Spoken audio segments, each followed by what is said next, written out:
Despois de 7 anos, o Festival Rompetiño é hoxe unha das citas obrigadas no calendario da cultura urbana, non só de Galicia, senón tamén de fora. Co paso das edicións son cada vez máis os mozos que se achegan a primeira fin de semana de xullo ata a Vila Sonense para desfrutar cos espectáculos e as actuacións de música urbana e electrónica máis destacadas do momento. Este ano, ademais, como novidade, o evento adquirirá un carácter máis internacional. Vamos a ter artistas internacionais por primeira vez este ano, Sara Malacara, por exemplo, que ven de Argentina, e, bueno, concertos dende as 7 da tarde hasta as 5 da mañán, tanto viernes como sábado, que nos van a asegurar que todos os asistentes que veñan a Porto do Son ese fin de semana pois vivan unha experiencia única, que é o que máis nos preocupa, non? Que a xente que veña ao Rompetiño queira repetir,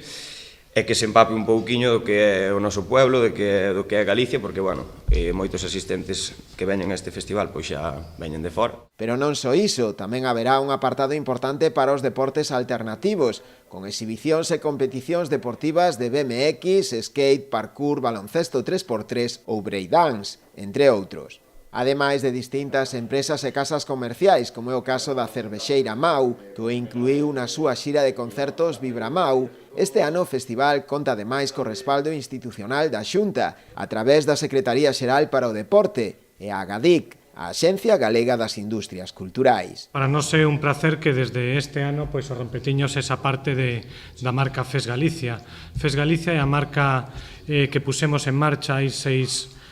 anos desde a Xunta de Galicia, que o que pretende pois fomentar Galicia como destino musical de calidade. Desde la Secretaría Xeral para o Deporte que dirijo, lo tuvimos claro desde el primer momento, tuvimos claro que este era un proyecto de éxito y teníamos que apoyarlo, y además entendíamos que unía eso, cultura e deporte. Dende o Concello tamén ven con bos ollos a celebración do festival e que a organización siga apostando por Porto do Son para a súa montaxe. Este proxecto é un bo proxecto,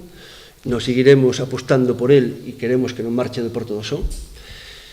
e desexo todos os éxitos e, como decía Luís, que, bueno, ese é un fin de semana de moita xente, non só se move no ambiente do que é o festival, sino de toda a hostelería, de todo o comercio.